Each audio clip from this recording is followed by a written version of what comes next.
In the beginning, they were kings, 10 mighty Alpha kings, born of moonlight and thunder. Their voices shook mountains, and their eyes commanded fear. The earth bowed before their strength, but they refused to bow before heaven. When the Lord of hosts called upon them to worship, pride rose in their hearts like fire. They defied the voice that made the stars, and the stars turned away. Then came judgment, not in rage, but in righteousness. Their crowns turned to dust, their roars to silence. For 3 long years they crawled upon the earth, eating grass like beasts, until pride broke and mercy found them.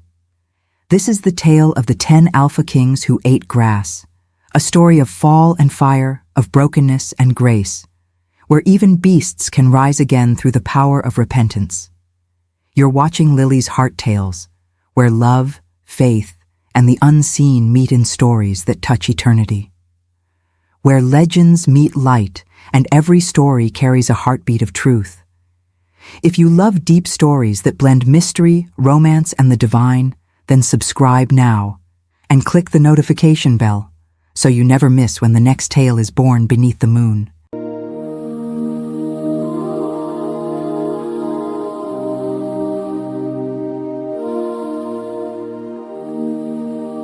Chapter 1. The Rise of the 10 Alphas. The wind that swept across Eldoria was no ordinary wind. It carried the whispers of beasts, the growl of thunder, and the heartbeat of kings cloaked in fur and shadow. Beneath the silver light of the moon, 10 werewolves stood upon the black cliffs of Gathra, their eyes burning with the reflection of 10,000 stars. They were not mere creatures of the night. They were alphas of alphas, crowned by destiny and feared by all who dwelt under heaven. The mortals called them gods, for their strength was unmatched, and their dominion stretched across rivers, forests, and valleys unseen by human eyes. Each alpha ruled a clan born from his blood and breath, Kael of the Flame, whose howl could ignite the skies, Raiden of Ice, whose breath could freeze rivers mid-flow, Leora of the Silver Mist, the only she-wolf among them, whose eyes saw through souls, Draven of Shadows, who moved like death itself, Taran of Storms, whose rage split the mountains, Silas of Earth, who commanded the roots beneath his paws, Arendor of the Wind, whose speed left the lightning ashamed, Varek of the Iron Fang, the unbreakable warrior, Corin of the Depths, master of the moonlit waters, and lastly, Lucen the Golden, whose power was said to rival the very angels that guarded heaven's gates. For centuries, peace had kissed their land. No mortal dared to challenge them, and no beast survived their wrath. Under their rule, the forests grew vast, and the rivers sang with the sound of their victories. Their dens were built from marble and obsidian, carved with runes that glowed beneath moonlight. Mortals brought offerings of blood and fruit, whispering prayers to the Alphas as though they were gods. And the Alphas received it all, drinking from goblets of silver, feasting upon the fear of men, proud and untouchable. But pride, like a seed once planted, grows into a forest of thorns. The Alphas began to see themselves not as guardians of life, but as masters of it. Kael, whose fire once defended the weak, now burned villages for sport. Raiden froze rivers to starve kingdoms that refused tribute. Leora's silver eyes, once tender, now glimmered with disdain. And Lucen, the fairest among them, declared that even the moon itself bowed before his glory. The heavens watched in silence, the stars dimming as pride spread like wildfire through their hearts. One night, under the crimson hue of a rare blood moon, the 10 gathered at the summit of Mount Erevos, the sacred hill where wolves first received their power. Their howls rose together, shaking the heavens, proclaiming themselves eternal. "Who is greater than the Alphas of Eldoria?" Lucen roared, his voice echoing across the world. "Even the stars shine by our command." The others howled in agreement, and the mountains trembled.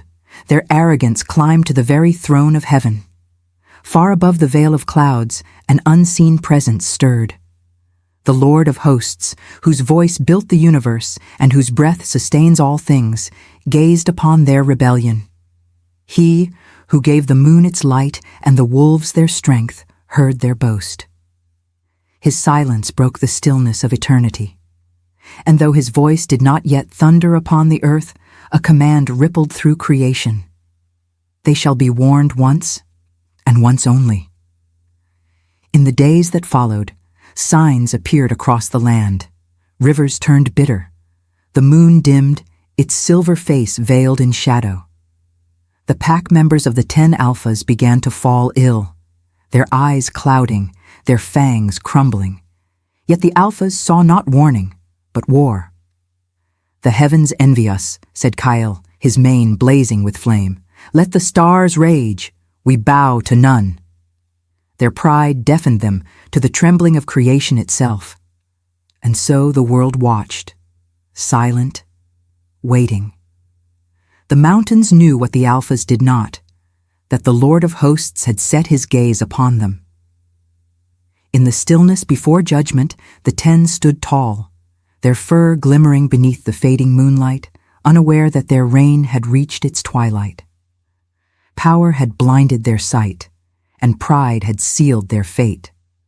The wolves who once guarded life now guarded only their own glory. On that night, when the wind ceased to move and the stars refused to shine, a strange hush fell over Eldoria. The howl of the Alphas echoed across valleys and rivers like the cry of fallen angels. And somewhere, deep in the heart of heaven, thunder rolled softly, like the first whisper of coming wrath. The rise of the 10 Alphas had been glorious, but in the shadow of their triumph, the seeds of their downfall had already begun to grow. Chapter 2. The Prophecy of the Ancient Seer. The blood moon waned, and silence returned to Eldoria, but it was not the silence of peace. It was the silence that comes before thunder, the hush that waits for heaven to speak. For days, a strange mist lay upon the forests. The rivers no longer mirrored the stars, and the howls of the Alphas faded into the chill of unease. Something sacred was stirring, something older than the moon itself. And in the heart of that silence, a whisper began to spread, a whisper of prophecy carried by the wind, born from the lips of an ancient seer. Her name was Mirtha of the Valleys, a woman as old as the trees, her eyes clouded white with the weight of centuries. She dwelt in the ruins of a temple that had long been forgotten by men, where stone wolves guarded the entrance, and vines wrapped around altars once dedicated to the Lord of hosts. Legend said she had seen the first dawn, had walked among angels, and had spoken with the one who rides upon the storm. It was she whom the heavens chose to deliver their warning. One night, when the mist turned to silver and the stars refused to appear, Mirtha rose from her temple, leaning on her staff carved from the bone of a fallen beast. The ground trembled beneath her feet as she stepped into the clearing where the Alphas had gathered for council. Her hair flowed like white fire, her voice like wind through hollow mountains. "You 10 who rule the earth by night," she said, her tone heavy with eternal sorrow. "You have forgotten the source from which your breath came." The Alphas turned to her with a mixture of curiosity and disdain. Kale's eyes flickered like embers. Ryden exhaled frost that glazed the ground. Leora's silver gaze pierced the mist. Lucen, tall and radiant, stepped forward, his golden fur shimmering. "Old woman," he said, his voice proud and smooth, "you tread upon ground forbidden to mortals. Speak quickly before my mercy wanes." Mirtha raised her staff, and thunder rolled across the heavens.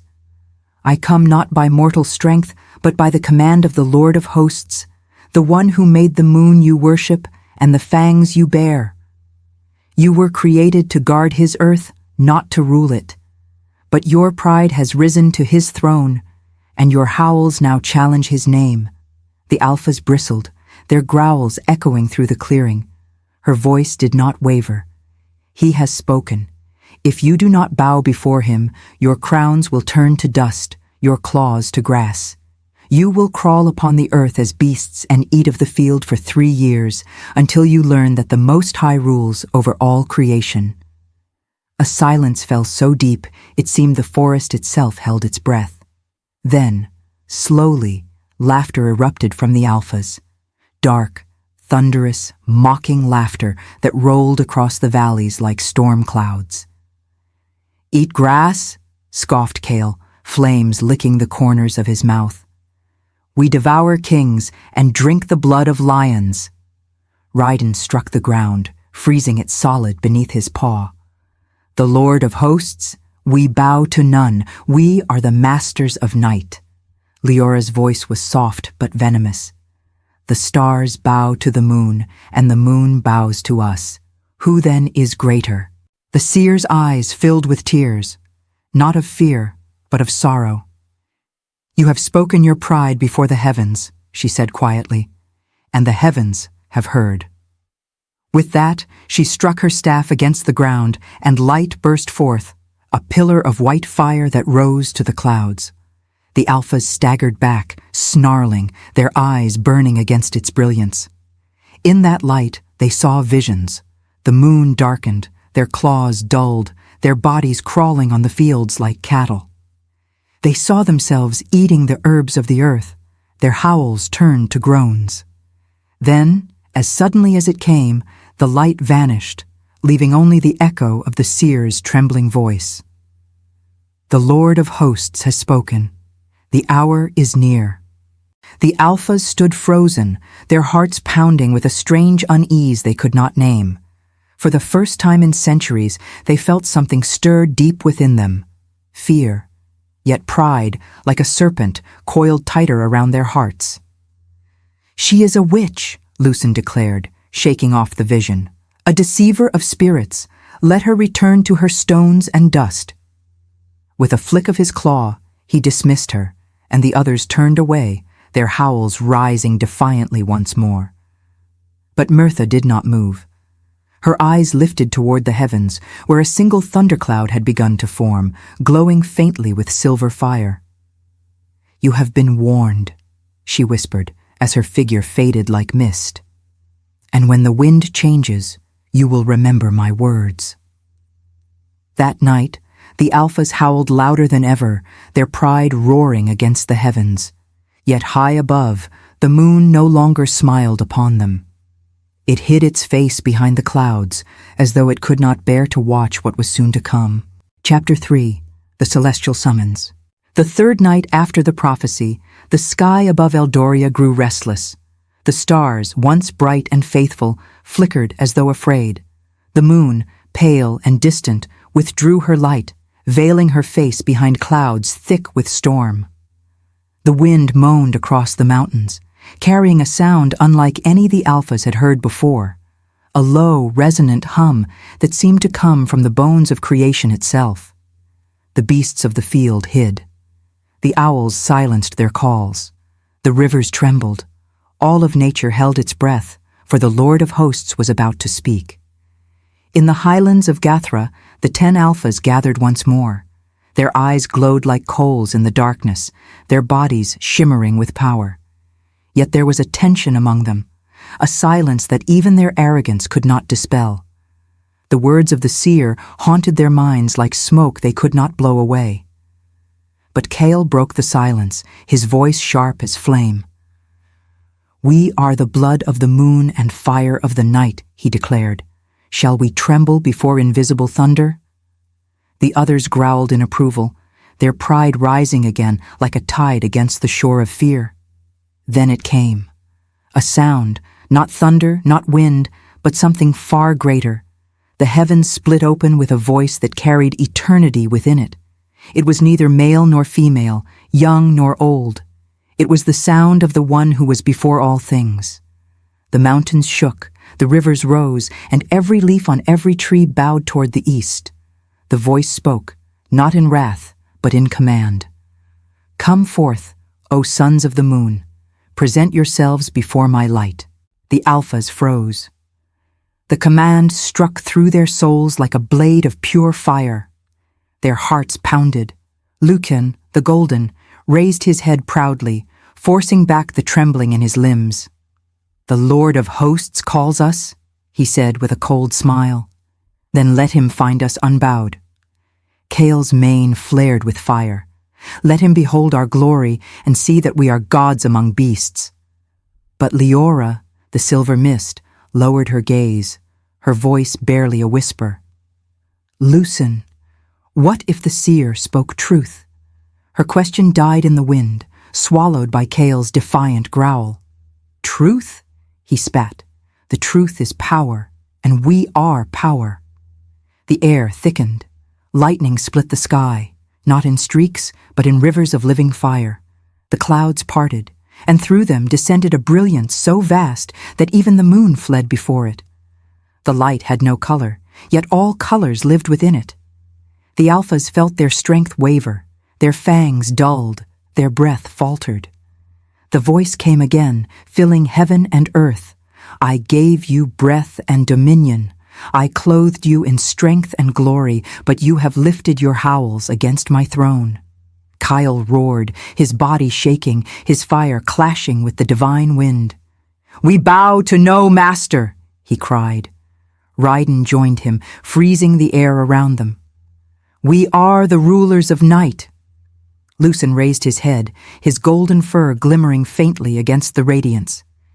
"Even the stars obey our command. Why should we fall before unseen power?" Their howls rose together, 10 voices of defiance that shook the mountains. But the heavens did not tremble. They answered with silence. Then, suddenly, the light flared brighter, so fierce, so pure, that it scorched the very pride in their eyes. The ground beneath them split. Winds roared, rivers burst their banks, and fire rained from the clouds. The Alphas fell to their knees, not in worship, but in the agony of resistance. "Bow," thundered the voice, not as plea, but as decree. Still they refused, their claws dug into the soil, their fangs bared toward heaven. "We will not," they cried in unison, and their voices broke the final boundary between mercy and judgment. The light began to change. It condensed into 10 pillars, 1 for each Alpha. From each pillar poured a different force: fire, ice, wind, shadow, and storm, turning against the very Alpha it once served. Kale's flames consumed him. Raiden's frost froze his heart. The powers that once crowned them now rebelled against their pride. The Lord of Hosts had withdrawn his breath from their gifts, and creation itself rose to correct its order.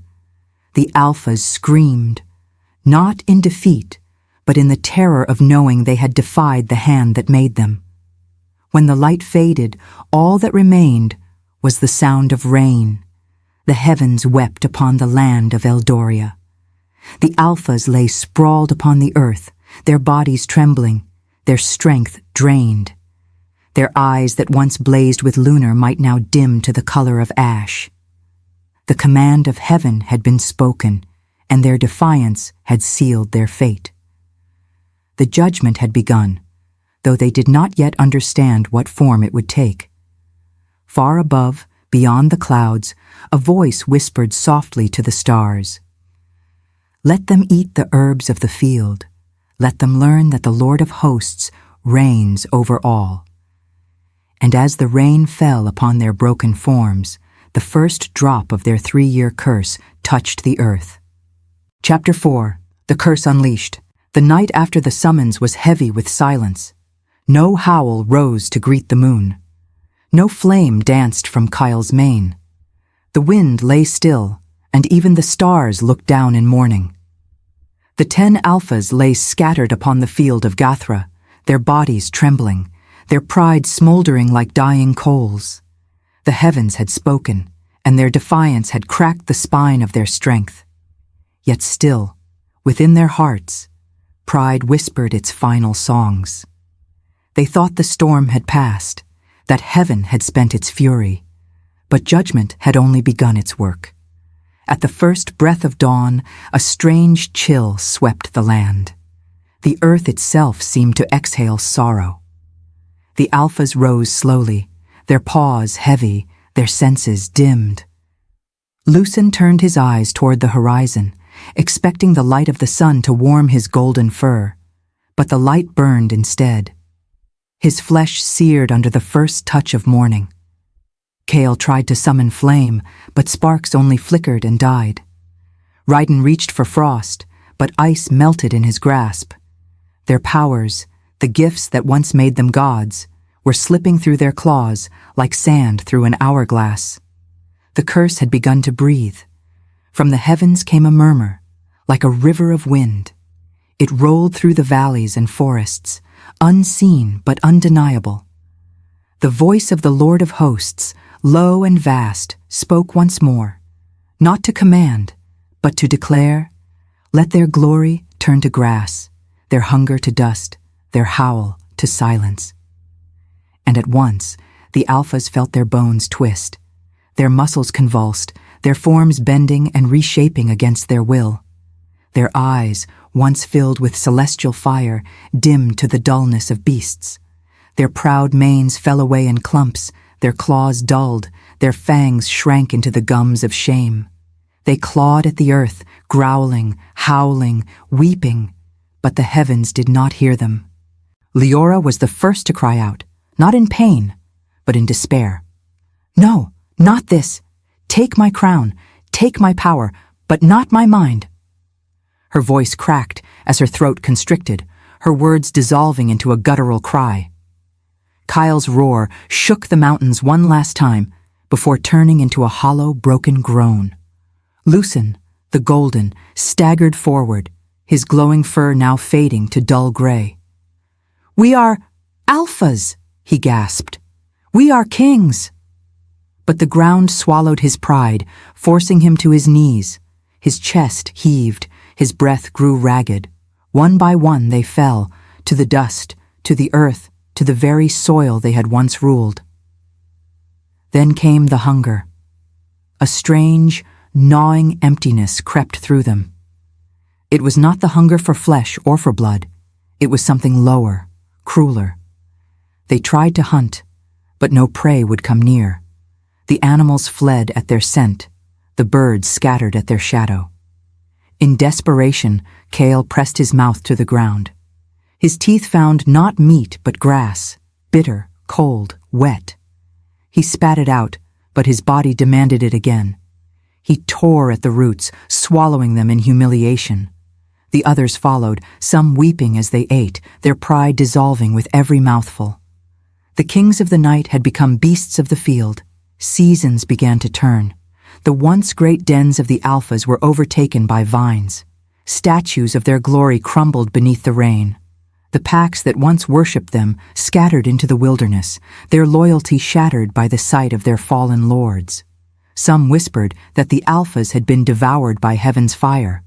Others said they had turned into wild cattle that roamed the plains. None knew the truth, that they still lived, crawling upon the earth, eating of the field, cursed, but not destroyed. In the stillness of those first months, something strange began to stir within them. The pride that once burned like fire now flickered as a faint ember. They looked to the sky often, searching for the moon they had once commanded. But the moon hid from them still. At times, they saw her pale light tremble behind clouds, but she did not gaze upon them. Her face was turned away, as though ashamed of what her children had become. Their hearts grew heavy, yet not one of them could yet utter the word, sorry. Their pride was dying slowly, like a tree with deep roots being pulled from the soil. As the first year drew near, the world forgot their names. Only the mountains remembered, whispering their story to the wind, and the Lord of Hosts watched, not with cruelty, but with patience, as one who prunes the vine to bring forth fruit again. His mercy waited beyond their madness. But for now, they were dust in the fields, shadows among cattle, 10 fallen kings crawling in the dirt of their own rebellion. And so, the land of Eldoria fell quiet once more. The forests healed, the rivers sang again, but in the valleys where the Alphas fed, the grass grew heavy with tears. The moon, pale and sorrowful, wept each night as she watched them. The beasts who had defied heaven now learned what it meant to be lowly. Their reign was over, their glory shattered, their redemption yet far. The curse had found its resting place, and for 3 long years the earth would bear witness to their fall. Chapter 5. The Years of the Beast, Year 1. Dawn after dawn, the grass of Eldoria bent beneath the trembling forms of the fallen Alphas. A year had begun. Slow, cruel, endless. The morning dew that once shimmered like diamonds on their fur now clung to their roughened hides. They were shadows of what they had been, creatures with eyes dim as dying embers. The wind that once carried their roars now whispered through their matted coats, mocking the silence of their broken pride. They no longer walked upright. They crawled, they fed, they slept among cattle. And though time blurred around them, heaven counted every tear that fell upon the earth. Their days melted into each other. The mighty Kale, whose flame once consumed kingdoms, now wandered through the valleys in search of green leaves to chew. His once fiery mane was gone, replaced by the dull, coarse fur of a common beast. Riden, the Lord of Frost, slept in the mud, his body too weak to shiver. Leora, the silver-eyed huntress, spent her nights staring at her reflection in still water, seeing not a queen, but a creature that even the moon turned away from. Their minds, once sharp with cunning and wisdom, began to fade like mist beneath sunlight. Thoughts became fragments, half-remembered dreams of glory they could no longer name. Lucen, the golden Alpha, refused to accept his fate. He rose each night, lifting his dull muzzle to the heavens, howling hoarsely toward the hidden moon. "Show yourself," he would cry, but his words had turned to guttural growls. The language of wolves, once noble and commanding, had dissolved into mere noise. The Lord of Hosts had taken even their tongues that they might learn silence. Still, Lucen would stare at the sky until his eyes burned, his heart crying out for light he could no longer see. Pride lingered in him like smoke from a long-dead fire. The others grew weary of his cries. They accepted their shame, though they did not yet understand it. The seasons turned slowly. The green grass of spring faded to gold in the summer heat. When the rains came, they shivered beneath the storm, and when winter crept in, they huddled together like frightened animals. Yet somewhere deep within, a change was taking place. The rage that once ruled their hearts had grown quiet. The fire of rebellion had cooled into ashes. The silence of the fields became their teacher, the taste of grass their daily scripture. One night, as frost covered the earth, Kale lay beside a withered tree. His breath rose in pale wisps. His body was weak, but his mind was restless. In his fading memory, he saw flames, his flames, dancing across villages, consuming men, women, and children. He heard their cries again, not as music of conquest, but as echoes of horror. For the first time, shame pierced him like a spear. He lowered his head to the soil and let the tears soak into the roots. "What have I become?" he tried to say, but the words came out as a strangled moan. Above him, lightning flashed in the distance, silent, white, merciful. Heaven had heard him. Elsewhere, Leora wandered into the woods alone. Her once silver eyes, now clouded, caught the reflection of the stars in a puddle. They shimmered faintly, as though whispering, "We still see you." For the first time in a long while, she did not turn away. Her heart ached, not for power, but for forgiveness she could not name. She lay down in the wet earth, listening to the wind. It sounded like a voice she had once ignored, the same voice that had spoken through the ancient seer. "Bow," it had said then. Now it whispered, "Live." She closed her eyes and let the tears fall freely. The others still wrestled within themselves. Ryden's pride turned to bitterness, Draven's silence became despair, and Silas sought comfort in the dust. But something unseen had begun to move among them, a gentleness in the air, a strange warmth that fell with the rain. It was not the warmth of fire, but of grace, waiting at the edges of their suffering. For though their punishment was severe, mercy had not been withdrawn. It only waited for them to kneel. By the end of the first year, the beasts of Eldoria no longer feared them. Birds landed near them without flight. Deer grazed beside them in peace. The world that once hid from their howls now shared its quiet with them. In the rhythm of that stillness, heaven was teaching them the language of humility. One blade of grass, one breath, one sunrise at a time. And so the first year passed, not in glory, but in grace, disguised as grief. The 10 who had defied heaven now lived by the mercy of earth. Their howls were gone, their crowns buried, their names forgotten. Yet beneath the silence, a seed had been planted, small, unseen, but alive. It was the beginning of remembrance. And though they could not yet lift their heads, heaven was already waiting for the day they would. Chapter 6. The Years of the Beast, Year 2. The second year dawned not with thunder, but with the quiet song of wind. The fields of Eldoria had learned their rhythm, and so had the 10 fallen alphas.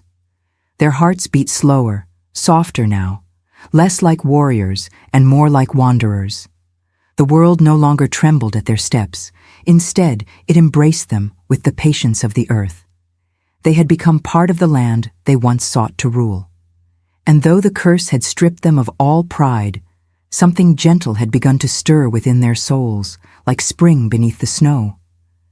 Kyle, the fire-born Alpha, was the first to feel it. One morning, as he grazed by the riverbank, he noticed the reflection of dawn shimmering on the water.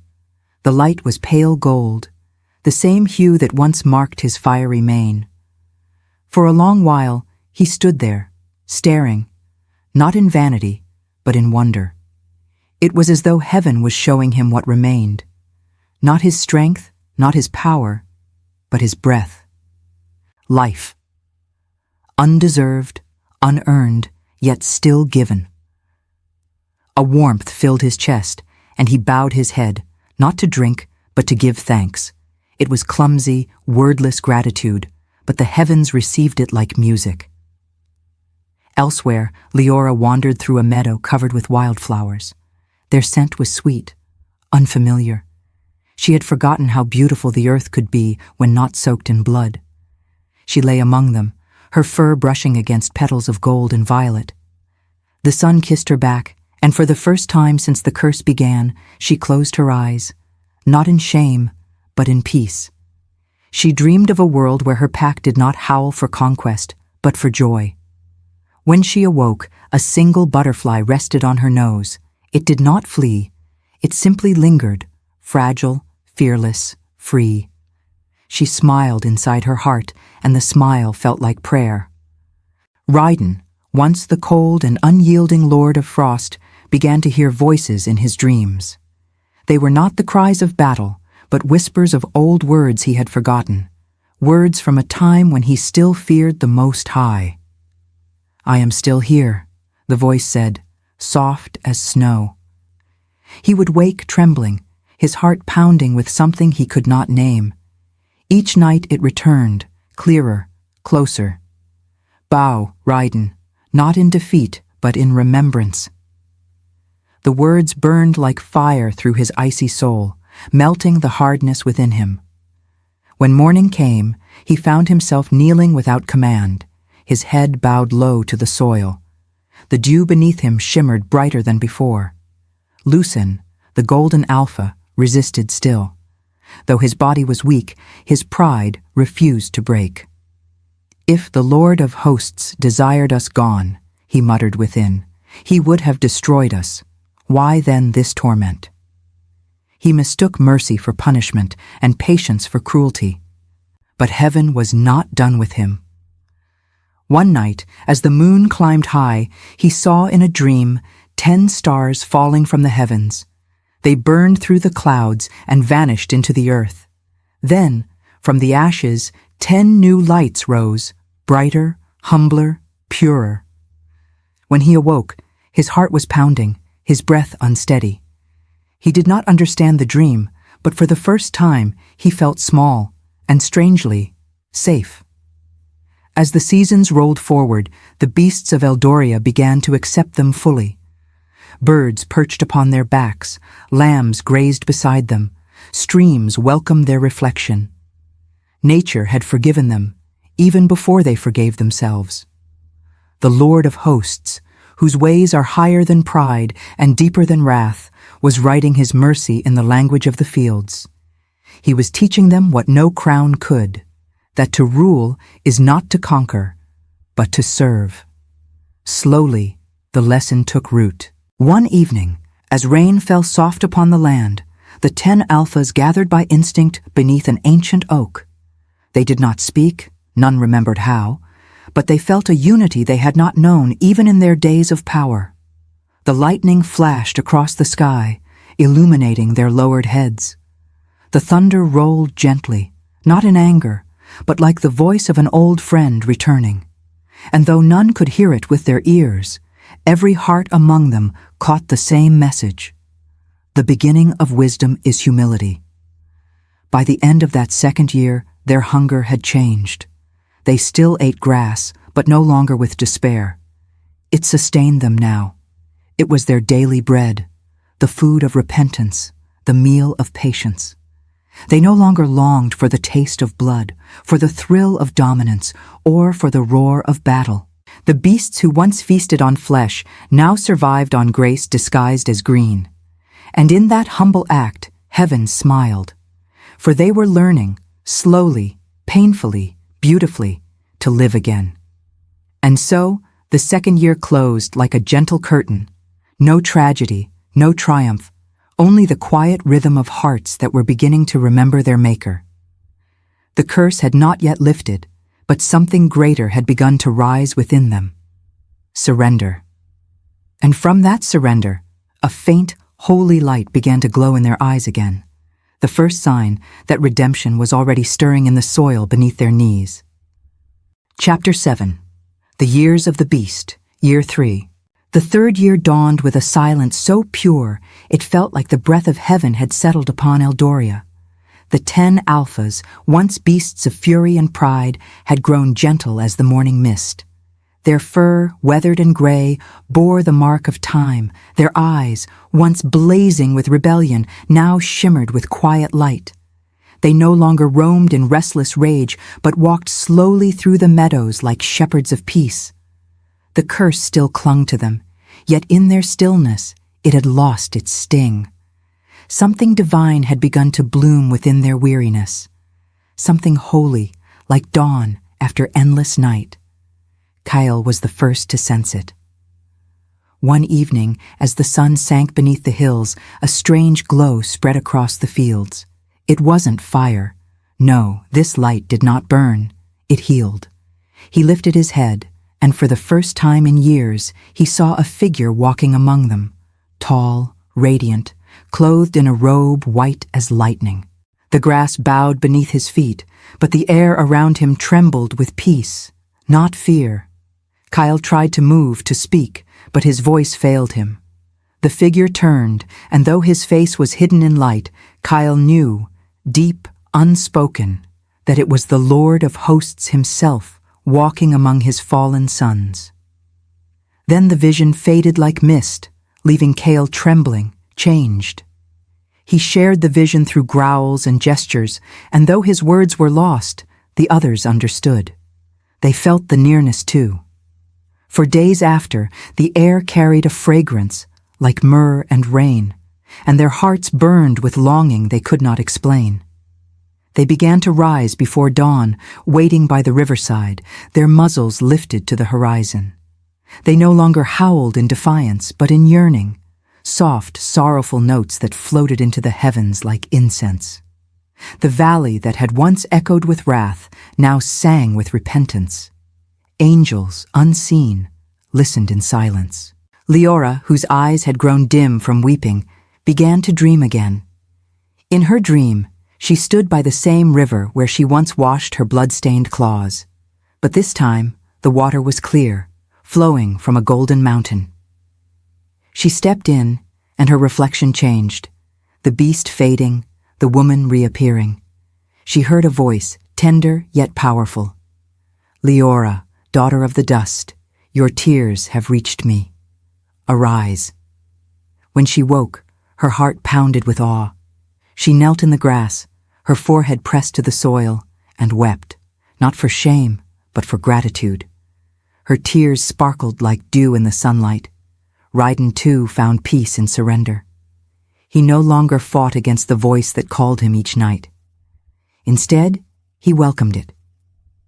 He began to pray, not with words, but with silence, the kind that speaks from the soul. His pride had melted completely, and in its place grew something far more beautiful: reverence. Once he had ruled by fear, now he bowed in love. And in that posture of humility, he found freedom, the kind no kingdom could offer, the kind only heaven could give. Lucen, the golden Alpha, was the last to bow. His pride had been the hardest stone to break. But when Kale and the others began to kneel each sunrise, he stood apart, torn between defiance and desire. Then one morning, as the dawn broke crimson, a soft voice pierced his heart like a sword. "Lucen, son of light, how long will you resist the dawn?" He fell to his knees, trembling, and for the first time his tears fell freely. "Forgive me," he whispered, though his tongue could not shape the words. The Lord heard him all the same, and from that moment the curse began to loosen its hold. The land itself seemed to rejoice. The rivers flowed clearer, the skies bluer, the wind softer. Even the stars shone with new brilliance. The beasts that once fled from them now lay beside them in rest. Creation, it seemed, was responding to redemption. Heaven had been watching, waiting, and now, at last, mercy was descending like gentle rain. For the Lord of hosts had declared, 3 years shall they eat the grass of the field, until their hearts are humbled. Then I will lift their heads again. As the 3rd year came to its close, a great storm gathered over Eldoria, not of wrath, but of renewal. Lightning danced across the heavens, and thunder rolled like drums of victory. The 10 Alphas stood together beneath the storm, the wind tearing through their fur. They did not cower. They lifted their eyes, for the first time in 3 years, toward the light that split the sky.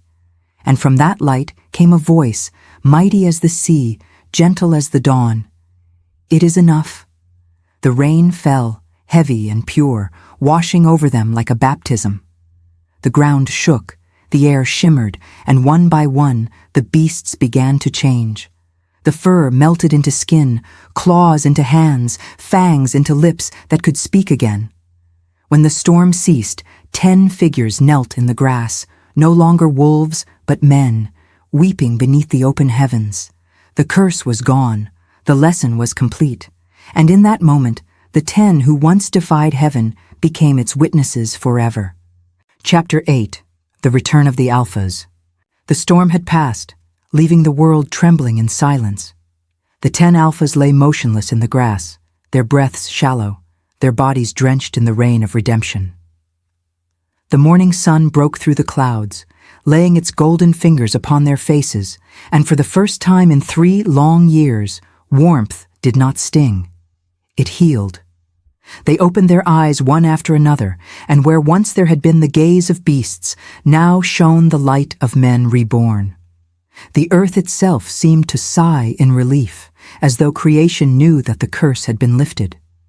The air was fresh, the sky clear, and in the distance, the mountains sang softly through the wind. Kyle was the first to rise. The fire that had once burned in arrogance now glowed in reverence. He looked upon his hands, trembling as he turned them in the light. The fur was gone, the claws were gone. Only the marks of the earth remained, symbols of humility etched into his palms. His knees sank back to the soil, and with tears that shimmered like molten gold, he whispered, "Blessed be the Lord of hosts, who restores what he humbles." His voice broke the long silence of the curse, and as his words rose into the heavens, A great peace settled upon the valley. Leora stirred next. Her hair, matted and wild, clung to her shoulders like silver threads. The once fierce gleam in her eyes had softened into something luminous, a quiet wisdom born from suffering. She stood, feeling the grass beneath her bare feet, and the world seemed to breathe with her. The wind wrapped around her like a cloak, carrying the fragrance of wildflowers. "We were beasts," she murmured, her voice trembling, "but he called us his own." Her words fluttered through the air like doves, finding rest in the hearts of the others as they awoke. Lucen lifted his head last. His pride had been the heaviest chain, and now it lay broken. He stood tall, not as the golden Alpha of old, but as a man of light renewed. His golden hair caught the sun's reflection, but the glory no longer belonged to him. It belonged to the one who had spared him. "We once devoured the living," he said softly, "but now we shall feed the hungry. We once roared for power. Now we will speak of mercy." His words echoed across the valley, and the others bowed their heads in silent agreement. The old pack was no more. A new brotherhood had risen, one born not of blood, but of grace. Together they looked upon the valley that had been their prison, and tears filled their eyes. For what had once been a field of shame had become a garden of restoration. The grass glistened with dew like jewels, the rivers sang their names in peace, and the ancient oak, beneath which they had once knelt, now stood taller than ever, its branches stretching toward heaven like arms lifted in worship.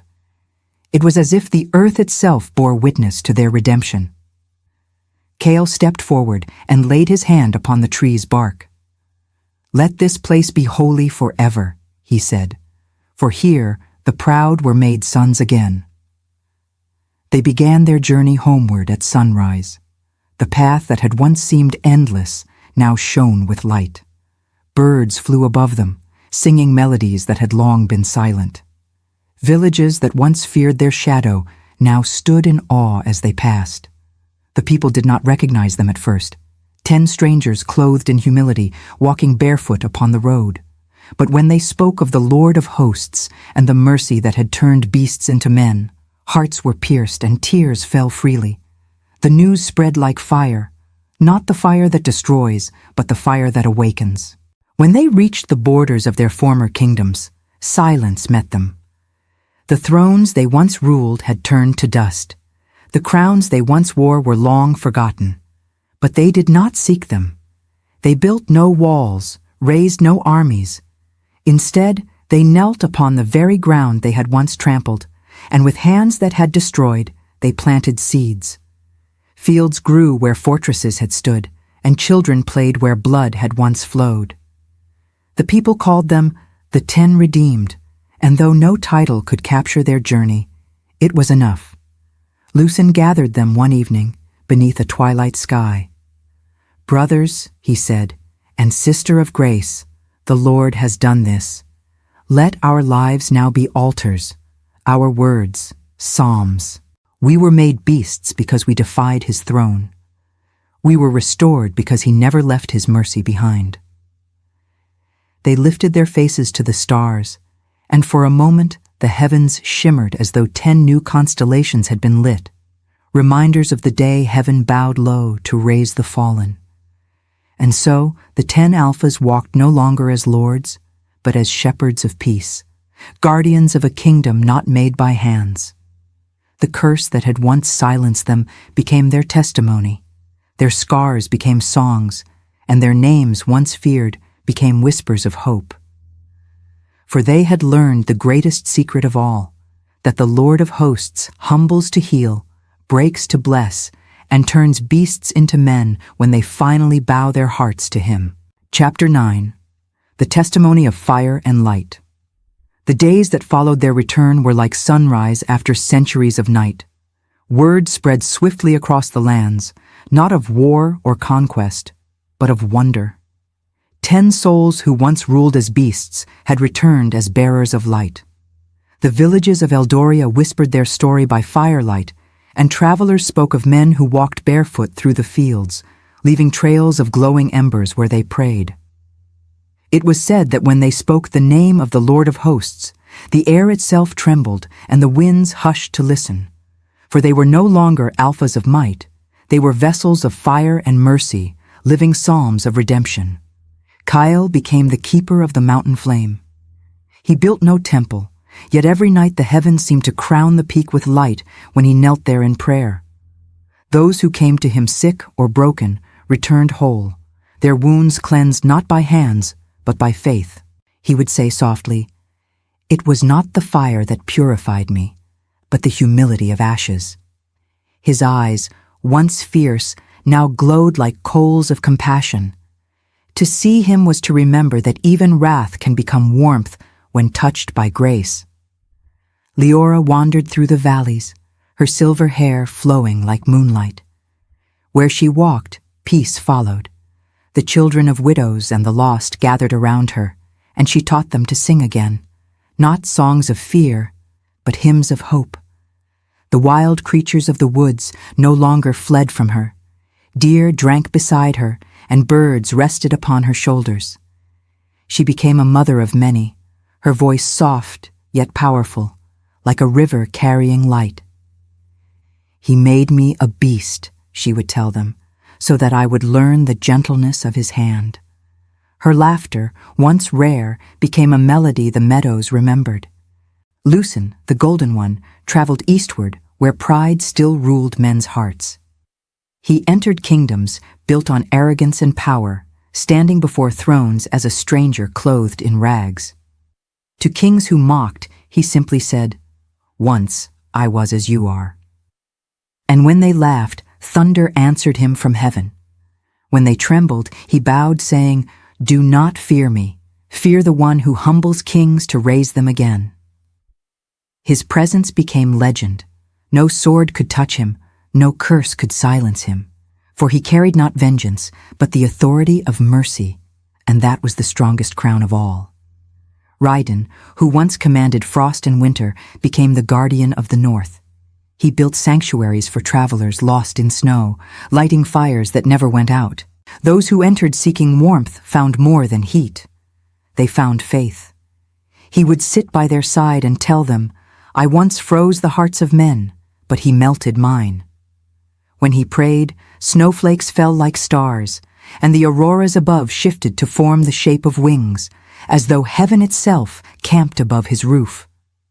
The rest of the Brotherhood spread across the realms, Silas, who healed the wounded with herbs that had once been their food, Draven, who taught warriors to lay down their blades, Arik, who wrote psalms upon stones that glowed at night, and the twins, Erend and Vale, who traveled through the deserts preaching repentance to the proud and comfort to the broken. Each bore a different flame, yet all came from the same fire, the holy fire that once burned away their pride and clothed them in glory instead. And so the lands of men began to change. Where fear once ruled, reverence grew. Where blood had stained the soil, lilies now bloomed. The people began to call them the 10 flames of the host, and wherever they walked, signs followed. The blind saw, storms calmed, hearts turned. But the 10 never took the glory. When asked who they were, they answered, "We are what mercy made." Their story became a living parable, their lives a warning to the proud and a song to the humble. For their very existence spoke the truth, that no one who bows before the Lord is ever truly lost. One evening, as the sun sank behind the golden hills, the 10 reunited once more at the field of their transformation. The oak stood older, its branches stretched wide like arms that remembered. They sat beneath it in silence, the air filled with the fragrance of rain. Kyle looked at his brothers and sister, tears glimmering in his eyes. "Do you remember the grass?" he asked. They laughed softly, nodding. "We ate the earth," said Leora, "but the earth taught us heaven." Raiden smiled faintly. "We were beasts," he said, "but he called us sons." And as the stars bloomed across the sky, they lifted their hands together, not to command, but to worship. That night, a light brighter than the moon descended upon the field. It wrapped them in warmth, gentle and eternal. The voice they had once feared now spoke again, not in thunder, but in love. You were humbled that you might know my heart. Now rise, flames of my mercy, and be my light until the end of days. And as the voice faded into the wind, the 10 stood with faces radiant as dawn. They were no longer cursed, no longer kings, but keepers of the divine flame. Chapter 10. The Kingdom of the Redeemed. Years passed, but the memory of the 10 flames never dimmed. Their names became more than stories. They became prayers whispered on the lips of generations. Eldoria, once a land stained with blood and ruled by fear, had become a sanctuary of peace. The hills no longer echoed with the roars of conquest, but with the laughter of children. Rivers that once ran red now shimmered silver under the sun. And upon the field where beasts once grazed, a new city arose, not built by pride, but by praise. Its walls were made of stone and song. Its gates opened only to truth. The people called it Zerael, the light of God. Kale stood at the city's heart, beneath the same oak tree that had witnessed their redemption. It had grown vast and ancient, its roots embracing the ground like arms that refused to let go of grace. The fire that had once destroyed now glowed softly within Kale's hands, a sacred flame that never consumed. Each night he lit it upon the altar of remembrance, saying, "This is the flame that humbled kings and raised sons." The people gathered in silence as the golden light flickered, and even the stars seemed to pause in reverence. Leora, radiant as the dawn, tended the gardens that surrounded the city. Flowers of every hue grew where ashes once lay, and in their fragrance was a story only heaven could tell. Widows found comfort in her presence, and orphans called her mother. Her voice was still soft as river wind, but it carried through the city like a hymn. "We do not live because we are strong," she would tell them, "but because he did not forget us when we fell." Her smile could quiet storms, and her touch could heal the restless. To the people, she was the embodiment of divine gentleness, the proof that beauty can be born from brokenness. Raiden's sanctuaries rose across the northern plains, houses of refuge for the lost, weary, and wounded. The fires within them burned eternally, bright yet never harsh. Travelers would come trembling from blizzards only to find warmth that seemed not of this world. Raiden would greet them with a smile, his hair silvered by time, but his eyes still bright with peace. "Come," he would say, "the Lord has made this place a resting ground for the humbled." Those who entered burdened left unshaken, their hearts thawed by mercy. Lucen traveled far and wide, carrying the word of their redemption into foreign lands. His once proud voice had become a vessel of truth, ringing like silver through the halls of kings and beggars alike. When he spoke, even rulers knelt. "I have seen the face of mercy," he would say. "It is brighter than crowns and gentler than thunder." He refused all honor, all gold, and all thrones offered to him. His only desire was that men would know the one who had turned beasts into sons. To every city he entered, he left one gift behind, a single torch lit from Kale's sacred flame, as a symbol that the light of the Lord of hosts never dies. Together, the 10 formed a council, not of power, but of remembrance. They built a great hall within Zerael, where their testimonies were carved into stone. Each wall told a chapter of their fall and redemption, from the roar of rebellion to the whisper of grace. Visitors from distant realms came to weep before those carvings, not from sorrow, but from awe. For every story told, there began in darkness and ended in light. And above the hall, in letters of fire that never faded, was written, "He who humbles the proud gives them the heart of heaven." The city thrived. Men learned again to honor life, to tend the earth, to walk gently upon the soil that had once witnessed divine wrath. Beasts no longer fled from men, they walked beside them. Lions lay with lambs in the fields, and wolves guarded the flocks they once hunted. The curse had not only been lifted from the 10, it had been lifted from all creation that shared their land.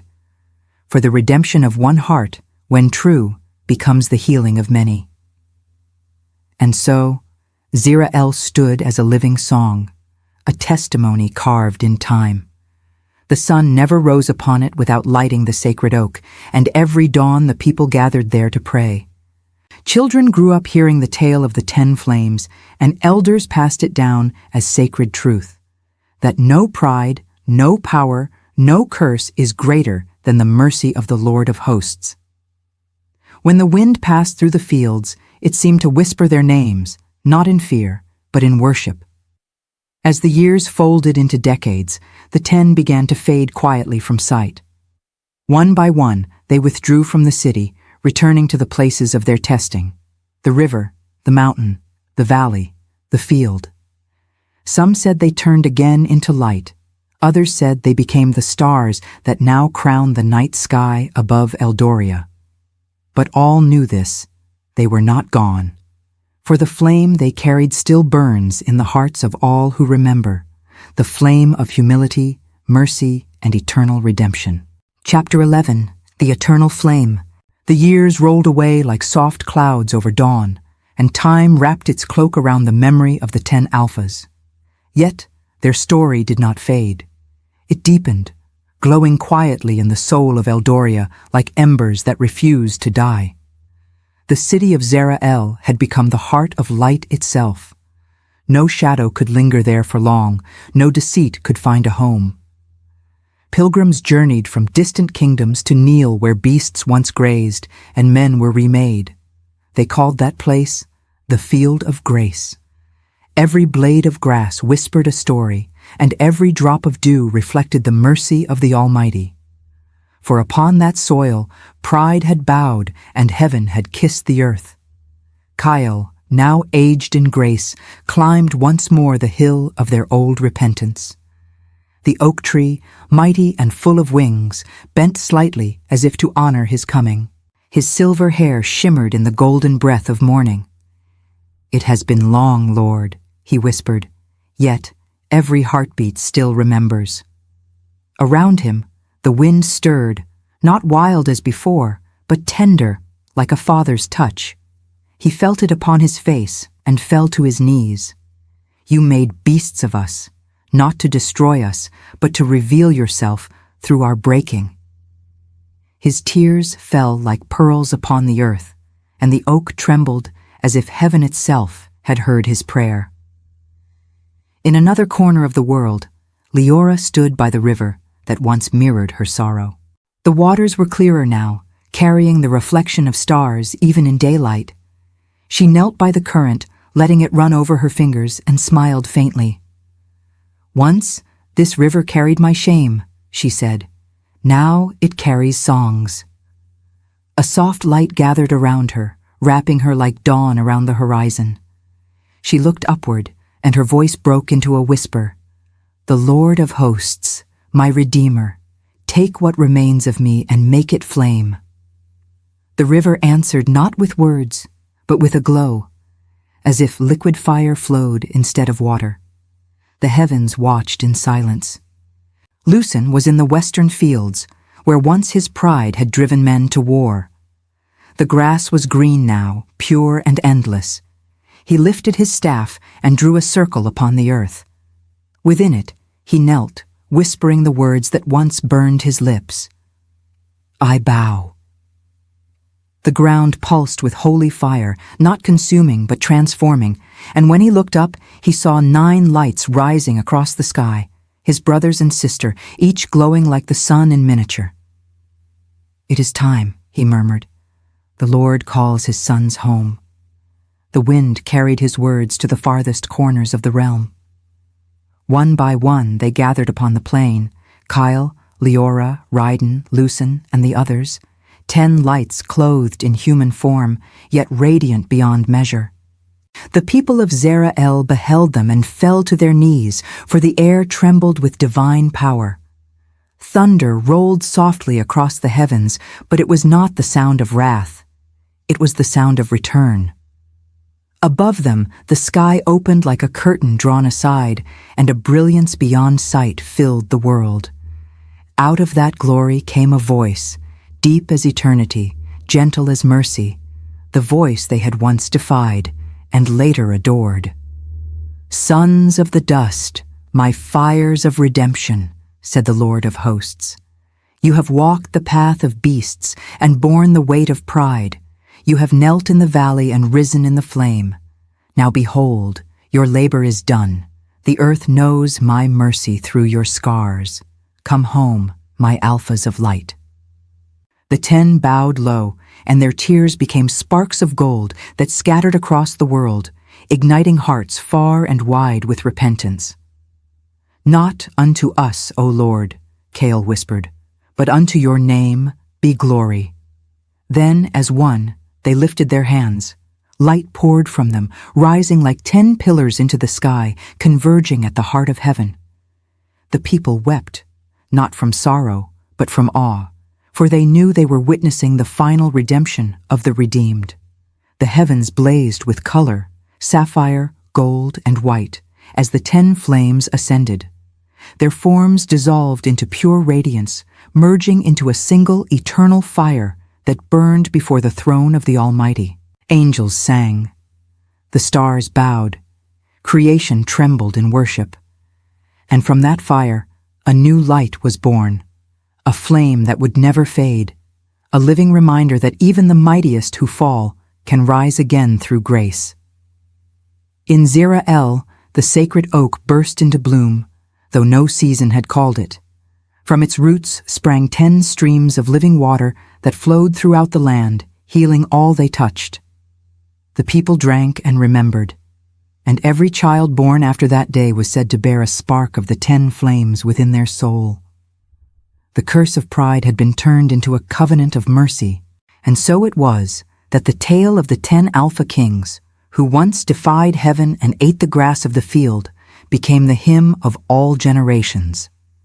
For they had learned that power without surrender leads to ruin, but surrender births eternal kingship.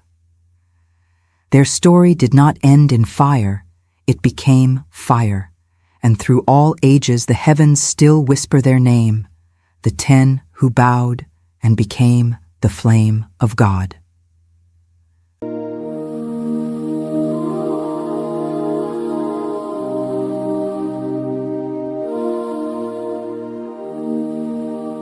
And so, the 10 Alphas, once kings of the wild and slaves to pride, became flames of light before the throne of heaven. From beasts, they were reborn as sons. From shame, they were crowned with grace. And their story lives on, written not in books, but in the hearts of all who have ever fallen and longed to rise again. Remember their tale, that no pride is too high for mercy to humble, and no darkness too deep for light to pierce. They were the 10 who bowed and became the flame of God. Lily's Heart Tales, where love, faith, and the unseen meet in stories that touch eternity.